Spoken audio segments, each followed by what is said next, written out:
وزیر اس سے حسد کرتے ہوتے تھے کہ اس میں کیا خصوصیت ہے کہ بادشاہ اسی کو اہمیت دیتا ہے۔ ایک دن بادشاہ نے کوئی تربوز کاٹا، کوئی خربوزہ کاٹا یا کوئی اور ایسی چیز تھی، تو جس کو بھی دیا تو وہ کڑوا تھا، تو اس نے چوہی چکھا تو پھینک دیا، اور پھر بلایا یاس کو اور اس کو کاٹ کے اس کی پھانک دی، تو ایسے لطف سے کھانے لگا کہ جیسے اس سے لذیذ کبھی پھل زندگی میں دیکھا نہ ہو۔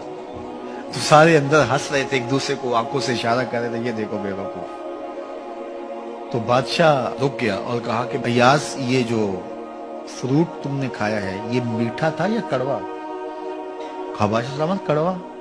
تو کہا پھر اتنے ذوق سے کیوں کھایا؟ کہا کہ اس ہاتھ سے میں نے میٹھی نعمتیں کھائی ہیں، آج کڑوی ملی ہے تو تھوک دوں؟ کہا ایسا نہیں ہو سکتا۔